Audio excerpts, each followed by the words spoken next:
السلام علیکم ورحمۃ اللہ وبرکاتہ. کیا حال ہے سب کا؟ الحمدللہ الحمدللہ. آج تو واقعی الحمدللہ کہنے کا دن ہے. کیا حال چال ہے سب کا؟ یعنی دوسرا حال، ایمان کا حال، شوق کا حال. بہت خوش ہیں الحمدللہ الحمدللہ. اللہ سبحانہ وتعالی نے تقریباً 18 سال کے بعد یہ دن دکھایا ہے. 1998 میں کتاب الجہاد ہم نے ختم کیا تھا.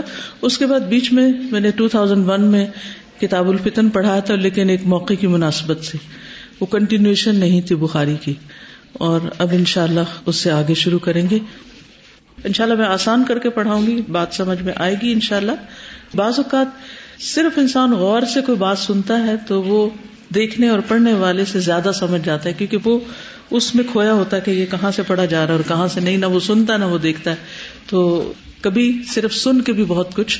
جب میں نے چھوڑا تھا اس کتاب کو پڑھانا تو یہی کتاب استعمال کی تھی، اور نومبر 1998 کے بعد یہ آج کتاب کھلی ہے.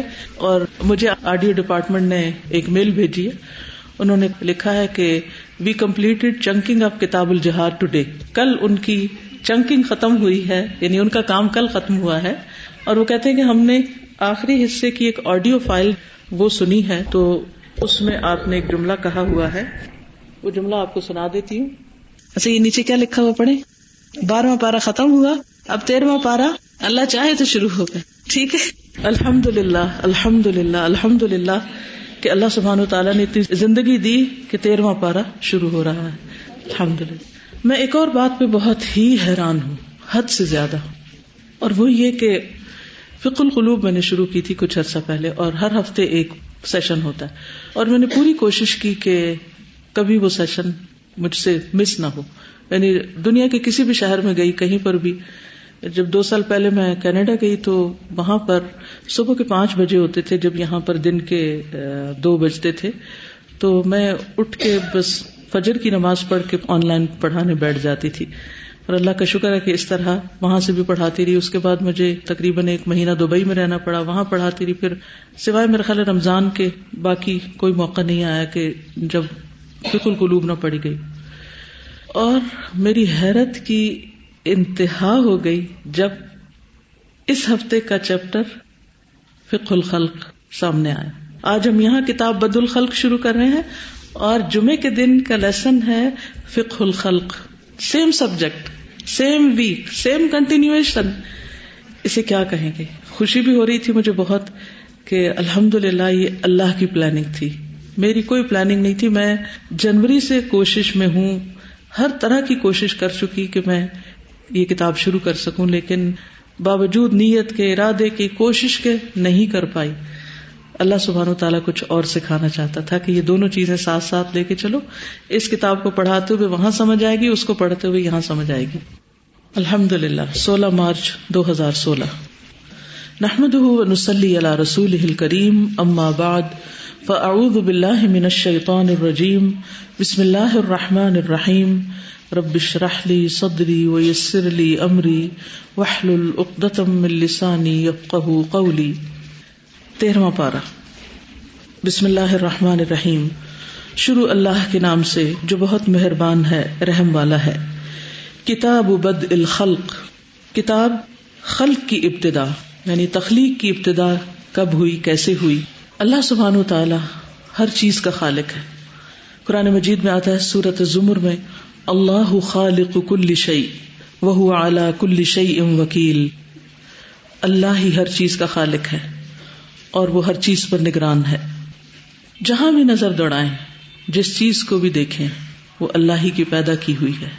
اللہ سبحانہ وتعالیٰ کے علاوہ ہر چیز مخلوق ہے، خواہ وہ عرش ہو، کرسی ہو، آسمان ہو، زمین ہو، سورج ہو، چاند ہو، نجوم ہو، کواکب ہو یعنی ستارے اور سیارے ہوں، رات ہو، دن ہو، ملائکہ ہوں یا ارواح ہوں، پانی ہو یا ہوائیں ہوں، نہریں ہوں یا دریا اور سمندر ہوں، مٹی ہو یا پہاڑ ہوں، نباتات ہوں یا حیوانات ہوں، انسان ہوں یا جنات ہوں، گرمی ہو یا سردی ہو، خشکی ہو یا تری ہو، بڑا ہو یا چھوٹا ہو، مرد ہو یا عورت ہو، جنت ہو یا جہنم ہو، ہر چیز اللہ سبحانہ وتعالی ہی کی پیدا کردہ ہے، اور اس میں اس کا کوئی بھی شریک نہیں۔ تبارک اللہ احسن الخالقین، اور اس نے جو کچھ بنایا بہترین حالت پر بنایا ہے، ہر چیز کو بہترین شکل دی، اور پھر اس کو بامقصد بنایا، کوئی بھی چیز بیکار نہیں۔ ما خلقنا السماوات والارض وما بینہما لاعبین، ہم نے آسمان و زمین کو کھیلنے کے لیے نہیں بنایا۔ ما خلقناہما الا بالحق، ہم نے ان کو حق کے ساتھ بنایا، یعنی ایک مقصد کے تحت بنایا، اور پھر ہر چیز کو کام کرنے کا طریقہ بھی سکھایا۔ لیکن افسوس یہ کہ دنیا میں اس وقت بہت سے لوگ ایسے ہیں جو یہ سمجھتے ہیں کہ یہ سب کچھ بائی چانس وجود میں آ گیا ہے، خود بخود آ گیا ہے۔ آج دنیا میں خود مسلمان گھرانوں کے اندر ایتھیزم کی لہر دوڑ رہی، اور ان کی لاجک کیا ہے کہ کوئی خالق نہیں، یہ سب کچھ طبعی قوانین ہیں، ان کے تحت وجود میں آتا چلا جا رہا ہے۔ ایتھیسٹ کو اردو میں دہریے کہتے ہیں، ٹائمرز جو کہتے ہیں کہ وقت ہر چیز کا خالق ہے، یعنی وقت کے ساتھ ساتھ چیزیں پیدا ہوتی چلی جاتی ہیں۔ نبی صلی اللہ علیہ وسلم کے زمانے میں ایسے لوگ بہت کم تھے۔ بعد کے زمانوں میں جب لوگوں نے بہت عقل کا استعمال کرنا شروع کیا اور پھر مختلف چیزوں کو چیلنج کیا، تو ایسے لوگ دنیا میں وجود میں آئے، اور پھر انہوں نے علماء سے مناظرے کیے، بحثیں کی، جن میں خاص طور پر امام ابو حنیفہ کے بارے میں آتا ہے کہ ان سے ایک دفعہ دہریوں کی ایک جماعت نے مناظرے کا مطالبہ کیا کہ آؤ ہم سے بحث کرو اور پروف کرو کہ واقعی اللہ خالق ہے۔ تو انہوں نے اس چیلنج کو قبول کیا، اور وہ سارے خوش ہو رہے تھے کہ آج ہم ان کو ہرا دیں گے اور ان کے پاس کوئی جواب نہیں ہوگا، اور ہم عقل سے ثابت کریں گے کہ واقعی کوئی خالق نہیں ہے۔ تو بہرحال جب وہ آئے تو اپنے وقت سے 1 گھنٹہ لیٹ آئے۔ تو جب وہ پہنچے تو انہوں نے پوچھا کہ آپ اتنی دیر سے کیوں آئے؟ تو انہوں نے کہا کہ جب میں گھر سے آ رہا تھا تو راستے میں ایک دریا آ گیا، اور اس کو عبور کرنے کے لیے میرے پاس کوئی چیز نہیں تھی، تو میں وہیں رک گیا اور میں نے انتظار کیا کہ کوئی کشتی آئے۔ تو میں دیکھتا رہا، انتظار کرتا رہا۔ تھوڑی دیر کے بعد درخت کٹے، اس میں سے لکڑی اٹھی، اور وہ ایک کے بعد ایک تختہ آ کے جڑنے لگا، اور کچھ کہیں سے کیل آ گئے، وہ اس میں ٹکنے لگے، اور پھر ایک بوٹ تیار ہو گئی اور میں اس پر بیٹھ کے یہاں پہنچ گیا۔ تو کہنے لگی آپ کس قسم کی باتیں کرتے ہیں، ایسے کبھی ہو سکتا ہے؟ تو کہا تم کس قسم کی باتیں کر رہے ہو، اگر ایک بوٹ اور ایک کشتی خود نہیں بن سکتی تو یہ آسمان و زمین کیسے خود بن گئے؟ تو یہی جواب ان کے لیے کافی تھا۔ تو خلق کا چیپٹر اور تخلیق کے بارے میں پڑھنا اور جاننا، اور یہاں سے ایسے تمام خیالات کا توڑ کرنا جو ہے، یہ ہم سب کی ذمہ داری ہے۔ اور میں سمجھتی ہوں کہ آج کے دور کی مناسبت سے یہ باب بہت ہی اہم ہے کہ کس طرح آج سے کئی سو سال پہلے امام بخاری نے اس موضوع پر احادیث کو جمع کیا۔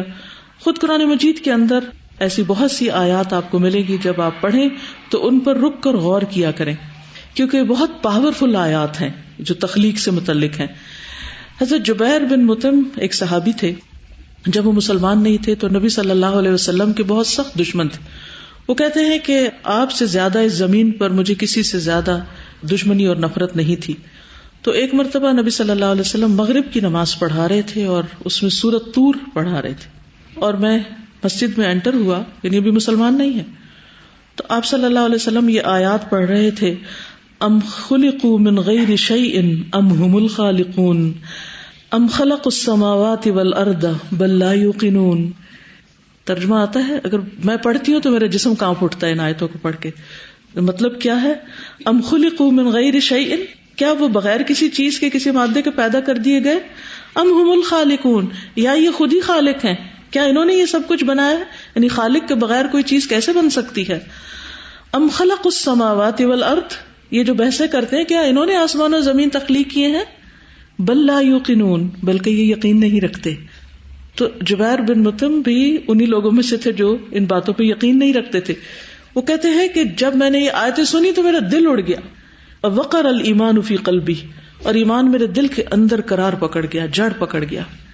تو ایک حقیقت ہے کہ اگر انسان صرف پتوں پر ہی غور کر لے جیسے امام شافعی کے بارے میں آتا ہے کہ انہوں نے اسی قسم کے لوگوں سے جب ایک دفعہ بات کی تو کہا کہ تمہیں کیسے یقین ہے کہ اللہ ہی ہر چیز کا خالق ہے؟ تو انہوں نے کہا کہ ایک پتا جب ریشم کا کیڑا کھاتا ہے تو وہ ریشم پیدا کرتا ہے، جب ایک غزال یہ ہرن کھاتا ہے تو مسک پیدا ہوتی ہے، اور جب ایک مکھی کھاتی ہے تو اس سے شہد بنتا ہے. تو ایک ہی طرح کی ویجیٹیشن سے مختلف چیزیں کیسے بن جاتی ہیں، یہ کون بنانے والا ہے، کون پیدا کرنے والا ہے؟ تو یہ اللہ ہی ہے. تو ہم سب کو بھی کائنات میں غور و فکر کرتے رہنا چاہیے. بہت سے لوگ یہ پوچھتے رہتے ہیں ایمان کیسے بڑھتا ہے اور ایمان میں اضافے کے کیا طریقے. ایمان میں اضافے کا طریقے بہت سے ہیں. اس میں قرآن کی تلاوت تو ہے ہی، اچھی مجالس میں حاضری بھی ہے، اور اس کے ساتھ ساتھ کائنات میں غور و فکر ہے، اللہ کی کریشن پر غور و فکر، اور اس کے مختلف زاویوں اور رنگوں اور اس کے فائدوں اور حکمتوں کو سمجھنا ایمان میں اضافے کا سبب بنتا ہے. تو بہرحال ہم سب کو اللہ تعالیٰ کی ان آیات کو اور ان سب نشانیوں کو دیکھتے رہنا چاہیے، کیونکہ اللہ تعالیٰ نے خود اس بارے میں فرمایا ہے کہ سنریہم آیاتنا فی الآفاق وفی انفسہم حتی یتبین لہم انہ الحق. ہم انہیں اپنی آیات، نشانیاں کائنات میں اور خود ان کے نفسوں کے اندر دکھائیں گے، یعنی تخلیق کی نشانیاں، یہاں تک کہ ان کے لیے واضح ہو جائے گا کہ یہ بالکل حق ہے، سچ ہے، یعنی دین حق ہے، اللہ حق ہے، کتاب حق ہے. یہ سب کچھ جو بتایا جاتے ہیں، دین کوئی کھیل اور مذاق کی چیز نہیں ہے، کوئی بیکار کی بات نہیں ہے، بلکہ ایک یقینی حقیقت ہے. تو ان چیزوں کو سامنے رکھتے ہوئے ہمیں غور و فکر کرتے رہنا چاہیے، کیونکہ خالق کے سوا کون بتا سکتا ہے کہ ہم کہاں سے آئے ہیں اور یہ سب کچھ کہاں سے بن گیا. تو خالق ہی کو حق ہے کہ وہ خلق کی ابتدا کے بارے میں بتائے کہ پہلے کیا پیدا ہوا، پھر اس کے بعد کیا پیدا اور کیا کچھ اس نے بنایا، کیسے بنایا. اور ایک بات ہے کہ جب انسان ان چیزوں پر غور و فکر کرنے لگتا ہے نا، جیسے ایک بچہ ہے نا، تو اس کے ذہن میں بھی سوال آتے ہیں، یہ کیا، یہ کیا، یہ کیا، یہ کس نے بنایا، کس نے بنایا. جب آپ کہتے ہیں اللہ نے بنایا تو پھر کیا کہتا ہے، اللہ کو کس نے بنایا. اور شیطان ہر انسان کے دل میں یہ وسوسہ ڈالتا ہے. جب تک یہ وسوسہ ہے اور دل میں ہے تو اس وقت تک پکڑ نہیں، لیکن پھر اس وسوسے کو یقین میں نہیں بدلنا چاہیے اور اس سے آگے اس کو پھیلانا نہیں چاہیے. اور کبھی آپ کے دل میں اگر ایسا کوئی خیال آئے تو اس کا حل کیا بتایا گیا کہ فوراً انسان کہے آمنت باللہ، تو انشاءاللہ یہ وسوسہ چلا جائے گا. آمنت باللہ، میں اللہ پر ایمان لایا. اس سے انسان کا ایمان جو ہے وہ مضبوط ہوتا ہے. اب دیکھیے کہ سوال کرنا کوئی برا نہیں ہے، انسان کو اپنے یقین میں اضافہ کرتے رہنا چاہیے. ابراہیم علیہ السلام نے بھی سوال کیا تھا کہ ارنی کیف تحیی الموتى، اللہ مجھے دکھا تو مردوں کو کیسا زندہ کرے گا. قال اولم تؤمن، اللہ تعالیٰ نے فرمایا کیا تم ایمان نہیں رکھتے؟ قال بلا، ورنہ ایمان تو ہے، ولکن لیطمئن قلبی، تاکہ میرے دل کو اطمینان ہو جائے. تو اللہ تعالیٰ نے ان کو پھر ایک طریقہ بتایا کہ 4 پرندے لو اور اس طرح ان کو اپنے سے مانوس کرو، پھر 4 پہاڑوں پہ رکھو اور پھر ان کو ذبح کرو اور ان کے ٹکڑے پہاڑوں پہ رکھو اور پھر ان کو بلاؤ، وہ تیرے پاس دوڑتے ہوئے آئیں گے. تو بہرحال جس کو یقین کرنا ہوتا ہے اسے یقین آ جاتا ہے. لیکن نمرود جسے یقین نہیں کرنا تھا، اس کے سامنے جب ابراہیم علیہ السلام نے کہا ربی الذی یحیی و یمیت، میرا رب ہے جو زندہ کرتا ہے اور موت دیتا ہے، تو اس نے کہا کہ نہیں، انا احیی و امیت، میں زندہ کرتا ہوں اور موت دیتا ہوں. پھر اس نے کیا کیا کہ 2 قیدی بلائے، ایک کو مار ڈالا اور ایک کو زندہ چھوڑا اور کہا کہ دیکھو میں ہوں نا زندگی دینے والا. تو اس پر ابراہیم علیہ السلام نے کہا کہ میرا رب وہ ہے جو سورج کو مشرق سے لاتا ہے، تم مغرب سے لا کر دکھاؤ. یعنی اگر اللہ کے سوا کوئی اور الہ ہے تو پھر اس کے پاس کوئی طاقت اور اختیار ہونا چاہیے. تو جب ہم دیکھتے ہیں کہ اللہ نے اتنا کچھ کریٹ کیا اور پھر سب کچھ اس کے حکم کے تابع، اس کی مرضی کے مطابق کام کر رہا، تو یہ بہت بڑی دلیل ہے کہ اللہ ہی خالق ہے اور وہی مدبر ہے اور وہی ان سب چیزوں کا مینٹین کرنے والا ہے اور ان کو چلانے والا ہے، اور ان سب پر اسی کا حکم چلتا ہے. الا لہ الخلق والامر فتبارک اللہ احسن الخالقین. باب ما جاء فی قول اللہ تعالی، باب جو اللہ تعالیٰ کے اس قول کے بارے میں ہے، وَهُوَ الَّذِي يَبْدَأُ الْخَلْقَ ثُمَّ يُعِيدُهُ وَهُوَ أَهْوَنُ عَلَيْهِ. وہ اللہ ہی ہے، وہ وہی ذات ہے جس نے تخلیق کی ابتدا کی. خالق کون ہے؟ آغاز کس نے کیا؟ کریشن کی بگننگ کہاں سے ہوئی؟ اللہ کی طرف سے. الذی یبدأ الخلق ثم یعیدہ، پھر وہ اس کا اعادہ بھی کرے گا، وہ اسے دوبارہ بھی بنائے گا، وہ اس کا اعادہ کر سکتا ہے. جبکہ انسان جو کچھ بناتے ہیں یا اللہ کی بنائی ہوئی چیز کو دوبارہ اس طرح نہیں بنا سکتے. وَهُوَ أَهْوَنُ عَلَيْهِ، اور وہ اس پر بہت ہلکا ہے، بہت آسان ہے. یعنی قیامت کے دن انسانوں کو دوبارہ پیدا کرنا اس کے لیے کچھ مشکل نہیں. تو اس کے اندر یہ بات بھی چھپی ہوئی ہے کہ صرف پیدا ہونا یا تخلیق کا سامنے ہونا یا اس کا جاننا ہی کافی نہیں، بلکہ یہ تخلیق ایک مقصد کے تحت ہے، اور خصوصاً انسان کو جو اللہ نے پیدا کیا کوئی کام دے کر، مقصد دے کر بھیجا، اور پھر دوبارہ اس کو اٹھا کر اس کا حساب بھی لیا جائے گا. وقال الربیع بن خثیم والحسن، ربیع بن خثیم اور حسن کہتے ہیں کل علیہ ہین، سب کا سب کچھ اس پر بہت آسان ہے. وہین وہین، اب یہ تھوڑی سی لغت کے اعتبار سے بات کر رہے ہیں. ہین اور ہین دونوں طرح استعمال ہوتا ہے، معنی وہی ہے آسان. مثل لین و لین، جیسے لفظ لین اور لین دونوں طرح استعمال ہوتا ہے. ومیت و میتن، اور جیسے لفظ میت اور میت دونوں طرح بولا جاتا ہے. وضیق و ضیق، اسی طرح ضیق اور ضیق. ضیق کا مطلب ہوتا ہے تنگ. افعینا، اب یہ آیات میں سے کچھ لفظ لیتے ہیں اور ان کا معنی بتاتے ہیں. پوری آیت نہیں ہے، لیکن اس آیت میں آسمان کی تخلیق کا ذکر ہے. افعینا کا معنی کیا ہے؟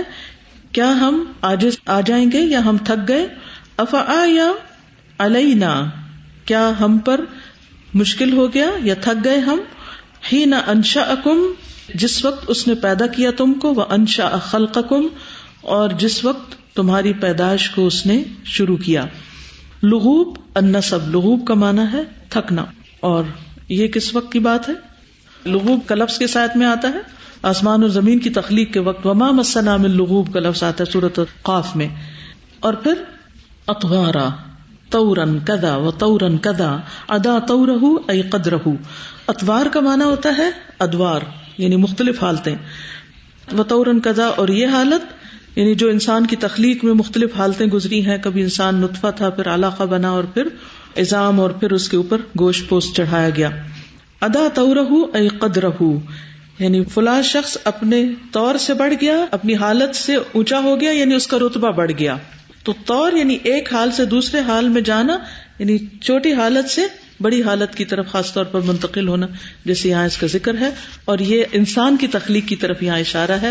وَخَلَقَكُمْ أَطْوَارًا، یہاں انہوں نے مختصر ہے نا کتاب، ساری آیات نہیں لکھی، صرف آیات کے ہنٹس دے کر ان کی وضاحت کر دی ہے. حدثنا محمد بن كثير اخبرنا سفيان عن جامع بن شداد عن صفوان بن محرز عن عمران بن حسين رضي الله عنهما قال جاء نفر من بني تميم إلى النبي صلى الله عليه وسلم فقال يا بني تميم أبشروا فقالوا بشرتنا فأعطنا فتغير وجهه فجاءه أهل اليمن فقال يا أهل اليمن أقبلوا البشرى إذ لم يقبلها بنو تميم قالوا قبلنا فأخذ النبي صلى الله عليه وسلم يحدث بدء الخلق والعرش فجاء رجل فقال يا عمران راحلتك تفلتت لیتنی لم اقم. حدثنا محمد بن کثیر، یہاں امام بخاری جو ہیں وہ اپنی ساری سند بیان کرتے ہیں. محمد بن کثیر جو ہیں یہ امام بخاری کے کون ہیں؟ استاد ہیں، جن سے انہوں نے یہ حدیث لی ہے. میں یہ ہر دفعہ نہیں سمجھاؤں گی، ایک دفعہ بس یہ وضاحت کروں گی اور آئندہ صرف سندیں پڑھتی چلی جاؤں گی. اخبرنا سفیان، ہمیں سفیان نے خبر دی ہے. سفیان کس کے استاد ہیں؟ محمد بن کثیر کے. ان جامع ابن شداد، وہ کس سے روایت کرتے ہیں؟ جامع بن شداد سے. سفیان کا تعلق جامع بن شداد سے ہے، اور وہ صفوان ابن محرز یعنی وہ ان کے استاد ہیں. ان عمران ابن حسین، وہ عمران بن حسین رضی اللہ عنہما سے روایت کرتے ہیں، اور یہ ہیں صحابی. یعنی عمران بن حسین کون ہے؟ صحابی ہیں. میں انشاءاللہ کوشش کروں گی کہ بیچ بیچ میں صحابہ کے حالات بھی تھوڑے تھوڑے آپ کو بتاتے جاؤں تاکہ ایمان تازہ ہوتا رہے. اس میں آپ دیکھیے کہ عمران بن حسین جو ہیں یہ خیبر کے سال اسلام لائے. ان کا پورا نام ہے عمران بن حسین بن عبید الخزاعی. خیبر کے سال ایمان لائے، یہ خود بھی اور ان کے والد بھی. اسی لیے یہاں کیا لکھا ہوا ہے؟ رضی اللہ عنہما، یعنی ان دونوں سے. تو سوال ہی پیدا تھا کن دونوں سے؟ کیا ان سے اور ان کے اوپر والوں سے، یا ان کے والد سے؟ تو مراد ہے ان کے والد. یہ اور ان کے والد اور ابو ہریرہ رضی اللہ عنہ اکٹھے مسلمان ہوئے تھے فی السنۃ السابعۃ للہجرہ، 7ویں ہجری میں، خیبر کے سال. عمر بن خطاب رضی اللہ تعالی عنہ نے عمران بن حسین کو بصرہ کی طرف بھیجا تھا تاکہ وہاں لوگوں کو دین سکھائیں، یعنی یہ ان کی طرف سے ڈپیوٹ کیے گئے تھے بصرہ والوں کو دین سکھانے کے لیے. بہت ہی سچے انسان اور خدا ترس تھے اور بہت رویا کرتے تھے، یعنی اللہ کے ڈر سے رونے والے تھے، اور کہا کرتے تھے یا لیتنی کنت رمادا تذروہ الریاح، کاش میں راکھ ہوتا جسے ہوائیں اڑا ڈالتی، یعنی میرا وجود نہ ہوتا اور میرا حساب نہ ہوتا. ان کے بارے میں قال الحسن البصری، حسن بصری اور ابن سیرین جو ہیں وہ دونوں کہتے ہیں کہ بصرہ میں نبی صلی اللہ علیہ وسلم کے جتنے بھی صحابی آئے ہیں ان میں سب سے افضل عمران بن حسین تھے، یعنی ان سے آگے کوئی نہیں تھا اپنے زہد، تقوی، علم اور دین کی خدمت کے اعتبار سے. ان کی وفات 52 ہجری میں ہوئی ہے اور تقریباً 30 سال تک یہ پیٹ کی بیماری میں مبتلا رہے. کہتے ہیں قال جاء نفر من بنی تمیم، بنو تمیم کا ایک وفد نبی صلی اللہ علیہ وسلم کے پاس آیا. نبی صلی اللہ علیہ وسلم کے پاس مختلف وفود آتے تھے نا، ایک سال کو تو عام الوفود ہی کہا گیا ہے، جس میں ہر جگہ سے لوگ آپ کے پاس دین سیکھنے کے لیے، آپ سے بات چیت کرنے کے لیے، آپ کی ملاقات کے لیے حاضر ہوتے رہے. تو ایک وفد آپ کے پاس آیا الی النبی صلی اللہ علیہ وسلم فقال یا بنی تمیم، تو آپ صلی اللہ علیہ وسلم نے فرمایا اے بنو تمیم ابشرو، خوشخبری پاؤ، خوش ہو جاؤ. فقالوا بشرتنا، تو کہنے لگے آپ نے ہمیں خوشخبری دی، فآتنا، تو ہمیں کچھ دیجیے. اب انہوں نے اس خوشخبری کو کیا سمجھا کہ ہمیں کچھ مال ملے گا، اور آپ کی مراد کیا تھی خوشخبری سے کہ اسلام لانے پر اور اچھے انجام پر اور دین کی دولت ملنے پر تمہیں خوشخبری ہو. لیکن ہر شخص دوسرے کی بات کس طرح سمجھتا ہے، کس مینٹالٹی کے ساتھ، جو اس کے اپنے دل میں بات ہوتی. اور اس طرح کئی دفعہ ہوا. ایک دفعہ میں نے کچھ رکھا ہوا تھا کسی کو دینے کے لیے، تو کوئی شخص میرے کمرے میں داخل ہوا، میں نے اسے کہا کہ یہ آج ساتھ لے جائیں گے، کسی کو دیں گے. تو انہوں نے کہا کہ آپ کیوں تکلیف کر رہی ہیں، تو انہوں نے چیز خود رکھ لی. تو میں تھوڑی دیر کے میرے بولنے میں کیا غلطی تھی، بولنے میں غلطی نہیں تھی، لیکن بعض اوقات یہ ہوتا ہے کہ اگر آپ کے ذہن میں کوئی چیز ہے تو آپ سنتے اس طرح ہیں. تو بنو تمیم نے بھی کیا سمجھا کہ آپ نے خوشخبری دی ہے، جیسے ہم بچوں کو کہتے ہیں نا سرپرائز، تو وہ کیا سمجھتے ہو سرپرائز سے، وہ کچھ کھانے پینے کی، کوئی چاکلیٹ، کوئی ٹافی، کچھ ملنے والا ہے. تو انہوں نے بھی یہی سمجھا. فتغیر وجہہ، تو نبی صلی اللہ علیہ وسلم کا رنگ تبدیل ہو گیا کہ یہ کیا، یعنی آپ کو بات پسند نہ آئی. فجاءہ اہل الیمن، تو اہل الیمن آئے. فقال یا اہل الیمن، کہنے لگے اے اہل یمن، اقبل البشرا، خوشخبری قبول کرو. اذ لم یقبلھا بنو تمیم، جو بنو تمیم نے قبول نہیں کی وہ خوشخبری تم قبول کر لو، خوشخبری ہے تمہارے لیے. قالوا قبلنا، انہوں نے کہا ہم نے قبول کیا. فاخذ النبی صلی اللہ علیہ وسلم، تو شروع ہوئے نبی صلی اللہ علیہ وسلم یحدث، بیان کرنے، بدء الخلق، تخلیق کی ابتدا، والعرش، اور عرش. فجاء رجل، تو اتنے میں ایک شخص آ گئے. اس دوران کے نبی صلی اللہ علیہ وسلم نے بیان کرنا شروع کیا کہ اللہ سبحانہ وتعالیٰ نے عرش کو پیدا کیا، پھر کس چیز کو پیدا کیا، اس سے پہلے کیا تھا، اور یہ بات آخر تک یعنی جنت جہنم تک گئی. کافی باتیں تھی اس میں، لیکن ابھی آپ صلی اللہ علیہ وسلم بیان کر ہی رہے تھے کہ فجاء رجل، تو ایک آدمی آ گیا مجلس میں. وقال، کہنے لگا یا عمران، او عمران، راحلتک تفلتت، تمہاری اونٹنی بھاگ گئی ہے. عمران کہتے ہیں لیتنی لم اقم، کاش میں اٹھا ہی نہ ہوتا، جاتی جہاں جانی تھی وہ. کئی دفعہ ایسے ہوتا ہے نا ہمارے ساتھ بھی، ہم اتنی توجہ سے ایک بات سن رہے ہوتے ہیں، اتنے میں کوئی فون آ جاتا ہے، خاص طور پہ جو لوگ گھروں میں لیکچر سنتے ہیں، یا یہ کہ کوئی اچانک بلانے کے لیے آ جاتا ہے، یا کوئی چھٹی کرنی پڑ جاتی ہے. اور انسان دو طرح کے ہوتے ہیں، ایک وہ جو اس موقع سے خوش ہو جاتے، شکر ہے مجھے کسی نے بلایا اور میری جان چھوٹی، اور ایک عمران بن حسین کی طرح ہوتے ہیں جو کہتے ہیں لیتنی لم اقم، کاش میں نہ اٹھا ہوتا، تاکہ نبی صلی اللہ علیہ وسلم نے اس کے بعد جو کچھ بتایا وہ سب بھی میں حاصل کر لیتا. اب آپ اپنے آپ کو رکھ کے دیکھیے کہ آپ کہاں کھڑے ہیں. تو اس حدیث سے خاص بات کیا پتہ چلتی ہے، سیکھنے کی بات کیا ہے. سب سے بڑی خوشخبری کی بات دین کا علم ہے، ایمان ہے، اسلام ہے، آخرت کی کامیابی ہے. سب سے بڑی دولت یہ ہے. کوئی آپ کو ڈھیروں مال بھی دے دے تو اس کے مقابلے میں ہوا خیر مما یجمعون، وہ بہتر ہے جو لوگ جمع کر رہے ہیں. ساری دنیا کی دولت ایک طرف اور قرآن کی دولت ایک طرف. تو اس لیے فَبِذَلِكَ فَلْيَفْرَحُوا، اس پہ خوش ہونا چاہیے. اور یہ خوشی صرف تکمیل کے دن نہیں ہونی چاہیے، ہر روز خوش ہونا چاہیے کہ الحمدللہ ایک نئی بات ہمیں پتہ چلی. اب امام بخاری کی عادت یہ ہے کہ بعض اوقات ایک سند سے مختصر حدیث لاتے ہیں، پھر دوسری سند سے طویل حدیث لاتے ہیں، یعنی اسی حدیث کی تفصیل آتی ہے. کچھ چیزیں پچھلی حدیث میں ریپیٹ ہوتی ہیں اور کچھ چیزیں نئی ہوتی ہیں. اس ریپیٹیشن کو نکال کر لوگوں نے بعض اوقات مختصر صحیح بخاری بھی تیار کی ہے، لیکن مجھے وہ کبھی پسند نہیں آئی. میرا ہمیشہ دل یہی چاہتا ہے کہ میں ساری پڑھوں تاکہ مجھے اختصار بھی پتہ چلے، تفصیل بھی پتہ چلے، اور پھر ہر ایک میں کچھ نہ کچھ نئی بات سیکھنے کی بھی ہوتی ہے. اور امام بخاری نے جو اپنی مختلف سندیں بیان کی ہیں وہ بھی پھر ہمیں یہاں سے پتہ چلتی ہیں. حدثنا عمر بن حفص بن غیاث حدثنا ابی حدثنا الاعمش حدثنا جامع بن شداد عن صفوان بن محرز انه حدثه عن عمران بن حسین رضی اللہ عنہما قال. فرق کہاں واقع ہوا ہے؟ کون بیچ میں آ گئے؟ اعمش. شابش. قال دخلت على النبي صلی اللہ علیہ وسلم واقلت ناقتی بالباب. کہتے ہیں کہ میں نبی صلی اللہ علیہ وسلم کی مجلس میں داخل ہوا، آپ کے پاس گیا اور میں نے اپنی اونٹنی دروازے کے ساتھ باندھ دی. اقلتو کا مطلب تھا رسی باندھ دی اس کی دروازے کے ساتھ ہی. فاتاہ ناس من بنی تمیم، تو اس اسنا میں کچھ لوگ بنی تمیم میں سے آئے. فقال، تو آپ نے فرمایا اقبل البشرا، خوشخبری قبول کرو یا بنی تمیم. قالوا قد بشرتنا فآتنا، کہنے لگے آپ نے ہمیں خوشخبری دی ہے تو اب آپ ہمیں کچھ عطا کیجیے. مرتین، 2 بار کہا، یعنی ایک دفعہ کہا تو آپ خاموش ہو گئے ہوں گے، تو پھر دوبارہ دہرایا کہ ہمیں کچھ ملے. ثم دخل علیہ ناس من اہل الیمن، پھر کچھ لوگ اہل الیمن میں سے آپ پر داخل ہوئے، یعنی آپ کے پاس آئے. فقال اقبل البشرا، تو آپ نے فرمایا خوشخبری قبول کرو یا اہل الیمن، اے اہل یمن. اذ لم يقبلها بنو تمیم، جبکہ بنو تمیم نے اس کو قبول نہیں کیا. قالوا قد قبلنا یا رسول اللہ، تو انہوں نے عرض کیا ہم نے قبول کر لی اے اللہ کے رسول صلی اللہ علیہ وسلم. قالوا، انہوں نے کہا جئنا نسألک عن هذا الامر، ہم آپ کے پاس آئے ہیں کہ آپ سے اس معاملے کے بارے میں کچھ سوال کریں، کچھ پوچھیں. قال، فرمایا کان اللہ ولم یکن شیء غیرہ، اس کو انڈر لائن کر لیجیے.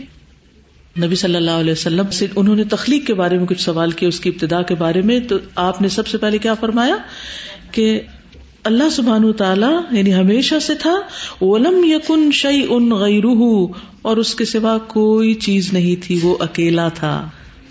الاحد الصمد. وکان عرشہ علی الماء، اور اس کا عرش پانی پر تھا. وکتب فی الذکر، اور اس نے لکھا یعنی اللہ سبحانہ تعالی نے ذکر میں یعنی لوح محفوظ میں کل شیء، ہر چیز کو. وخلق السماوات والارض، اور اس نے پیدا کیا آسمانوں اور زمین کو. فنادى مناد، تو اتنے میں ایک پکارنے والا پکارا. ذهبت ناقتك يا ابن الحسین، اے ابن الحسین تمہاری اونٹنی چلی گئی، بھاگ گئی. فانطلقت، تو میں چلا گیا. فاذا هي يقطع دونها السراب، تو میں نے دیکھا کہ وہ سراب کے بھی پار چلی گئی ہے. یقطع یعنی اس نے قطع کر لیا. سراب کہتے ہیں وہ زمین جس میں سورج کی روشنی کی وجہ سے ریت ایسی نظر آتی ہے جیسے پانی ہو، یعنی صحرائی علاقہ قطع کر کے وہ دور پار چلی گئی، بھاگ گئی. فواللہ لوددت انی کنت ترکتها، پس اللہ کی قسم میں نے چاہا کہ میں نے اس کو چھوڑ ہی دیا ہوتا. وروا عیسیٰ ان رقبہ ان قیس ابن مسلم، عیسیٰ نے رقبہ اور قیس ابن مسلم سے انہوں نے روایت کیا.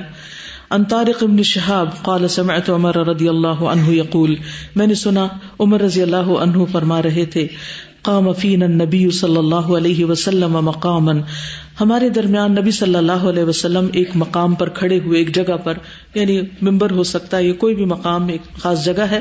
فاخبرنا عن بدء الخلق، تو آپ نے ہمیں خبر دی بدء الخلق کے بارے میں. حتی دخل اہل الجنت منازلہم، یہاں تک یعنی تفصیلات بتائیں کہ دخل اہل الجنت، داخل ہو گئے اہل جنت، منازلہم اپنی جگہوں پر، یعنی اینڈ تک. واہل النار منازلہم، اور آگ والے اپنی جگہوں تک. حفظ ذلک من حفظہ ونسیہ من نسیہ، یاد کر لیا اس کو جس نے یاد کرنا تھا اور بھلا دیا اس کو جس نے بھلانا تھا. مجلس میں ہمیشہ 2 طرح کے لوگ ہوتے ہیں، کچھ جو سنتے ہیں اسے یاد رکھتے ہیں، اور کچھ سنتے ہیں اور بھلا دیتے ہیں. بعض لوگ کہتے ہیں نا کہ ایک کان سے سنا دوسرے سے نکال دیا، لیکن ایک کان اور دوسرے کے درمیان دماغ بھی ہوتا ہے، اس کو اگر استعمال کر لیا جائے تو پھر وہ دوسرے سے نکلتا نہیں ہے. ٹھیک ہے، تو دونوں استعمال کیجیے. تو اس حدیث سے یہ پتہ چلتا ہے کہ اللہ سبحانہ وتعالیٰ ہی ہر چیز کا خالق ہے، اور اس سے پہلے کوئی اور نہیں تھا، اور اس کے ساتھ بھی کوئی نہیں تھا، تخلیق میں کوئی اس کا شریک نہیں ہے. حدثنا عبداللہ بن ابی شیبۃ عن ابی احمد عن سفیان عن ابی الزناد عن الاعرج عن ابی ہریرہ رضی اللہ عنہ قال قال رسول اللہ صلی اللہ علیہ وسلم، رسول اللہ صلی اللہ علیہ وسلم نے فرمایا، قال اللہ تعالی، اللہ تعالی نے فرمایا، یشتمنی ابن آدم، ابن آدم مجھے گالی دیتا ہے، یعنی انسان، وما ينبغي له ان یشتمنی، اور اس کے لیے جائز نہیں کہ وہ مجھے گالی دے، ویکذبنی، اور وہ مجھے جھٹلاتا ہے، وما ينبغي له، اور اس کے لیے جائز نہیں کہ وہ مجھے جھٹلائے. اما شتمہ، جہاں تک اس کی گالی دینے کا تعلق ہے، فقولہ، تو اس کا یہ کہنا یعنی گالی ہے، ان لی ولدن، کہ میرا کوئی بیٹا ہے. یعنی اللہ سبحانہ وتعالیٰ کے لیے کسی کو بیٹا قرار دینا ایسا ہے جیسے اللہ تعالیٰ کو گالی دینا ہے، یعنی اس کا کوئی بیٹا نہیں ہے. وَأَمَّا تَكْذِيبُهُ، اور جہاں تک اس کی تکذیب کا تعلق ہے، یعنی اللہ تعالیٰ کو جھٹلانے کا، فَقَوْلُهُ، تو اس کا کہنا ہے، لَيْسَ يُعِيدُنِي كَمَا بَدَأَنِي، کہ وہ مجھے دوبارہ نہیں اٹھائے گا جیسے اس نے مجھے پہلی بار پیدا کیا، یعنی مرنے کے بعد دوبارہ نہیں اٹھایا جاؤں گا. تو یہ بہت بڑی بات ہے، یہ تکذیب ہے. تو ان دونوں چیزوں سے بچنے کی ضرورت ہے. وآخر دعوانا ان الحمد للہ رب العالمین. ایک سوال ہے کہ سب سے پہلے جو کتاب بدء الخلق میں باب ہے، اس باب کے اندر آپ دیکھ رہے ہیں وقال الربیع بن خثیم، تو یہ ایک کتاب میں خیثم لکھا ہوا اور ایک میں خثیم ہے، تو اصل میں کیا ہے؟ اصل میں خثیم ہی ہے. ٹھیک ہے. ان کے بارے میں ایک دلچسپ بات یہ آتی ہے کہ ابو وائل جو ان کے بھائی تھے، ان سے پوچھا گیا کہ آپ بڑے ہیں یا ربیع بڑے ہیں، دونوں میں سے کون بڑا ہے؟ تو وہ کہنے لگے کہ میں ان سے عمر میں بڑا ہوں لیکن وہ عقل میں مجھ سے بڑے ہیں. یہ کتنا خوبصورت جواب ہے. ایسے لوگوں کی باتوں میں بھی بڑی حکمت ہوتی. تو کبھی ہو سکتا ہے کہ آپ سے بھی یہ سوال کوئی کرے کسی مناسبت سے، تو خواہ آپ بڑے بھی ہوں لیکن بہرحال اگر ہو سکے تو دوسرے کو اپنے پر ترجیح دیں. ان کے بارے میں امام احمد نے کتاب الزہد میں لکھا ہے، ابن مسعود کی روایت ہے، یہ تابعی ہیں بیسیکلی ربیع جو ہیں.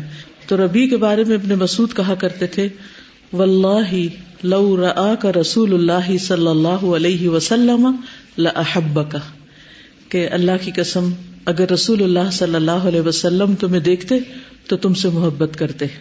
یعنی ان کے اخلاق اور کردار، اور اسی وجہ سے ان کے بھائی نے ان کو اپنے سے عقل میں بڑا کہا.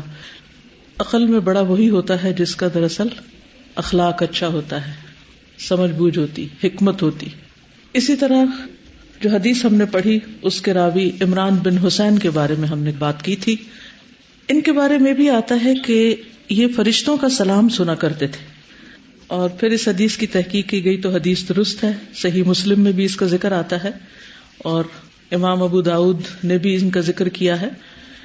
عمران بن حسین کہتے ہیں کہ نبی صلی اللہ علیہ وسلم نے داغ لگوانے سے منع کیا، یعنی آگ سے جلا کے جو داغ لگا کے علاج کیا جاتا ہے. بس ہم نے داغ لگوائے. یہ بیمار ہو گئے تھے، میں نے بتایا تھا نا کہ 30 سال ان کو تکلیف رہی تھی، یہ بواسیر کی تکلیف تھی ان کو، تو اس پر انہوں نے داغ لگوائے. لیکن یہ کہتے ہیں کہ مگر نہ یہ کامیاب رہے، یعنی علاج کامیاب نہیں ہوا، اور نہ ہی مفید ثابت ہوئے، یعنی میرے حق میں اچھے ثابت نہیں ہوئے. اس کی کیا وجہ تھی؟ وہ کہتے ہیں کہ عمران جو تھے یہ ملائکہ کا سلام سنا کرتے تھے، لیکن جب انہوں نے داغ لگوائے تو یہ سلسلہ منقطع ہو گیا. پھر جب انہوں نے چھوڑ دیا یعنی داغ لگوانا اپنے علاج کے لیے، تو پھر سے سلام سننے لگے. اس سے کیا بات سمجھ میں آتی کہ بعض اعمال ایسے ہیں، اور خصوصاً نبی صلی اللہ علیہ وسلم کے سارے فرامین، جب ہم سنت کے خلاف کوئی کام کرتے ہیں تو بعض اوقات ہمارے وقت سے برکت اٹھ جاتی ہے، ہمارے کاموں سے برکت اٹھ جاتی ہے، ہماری صحت میں بعض اوقات نقصان ہوتا ہے، بعض اوقات کسی اور قسم کی کوئی پریشانی یا مشکل کھڑی رہتی ہے جس کا ہمیں اندازہ نہیں ہوتا. اور یہ بات پہلے بھی کئی دفعہ بیان ہوئی ہے کہ اسلاف جو تھے وہ جب ان پر کوئی مشکل آتی تھی تو وہ یہ سوچا کرتے تھے کہ کہیں کوئی سنت تو نہیں ہم سے چھوٹ گئی. تو ہم سب کو بھی اپنی زندگیوں میں غور و فکر کرنا چاہیے کہ ہم کس جگہ کس مشکل کا شکار ہیں، اور اس مشکل کا حل جو اللہ کے رسول صلی اللہ علیہ وسلم کی سنت میں ہے وہ کیا ہے، اور اگر ہم اس سے جان بوجھ کے روگردانی کر رہے ہیں تو اس کا نقصان کتنا ہو سکتا ہے۔ سبحانک اللہم و بحمدک، اشہد ان لا الہ الا انت، استغفرک و اتوب الیک۔ السلام علیکم و رحمۃ اللہ وبرکاتہ۔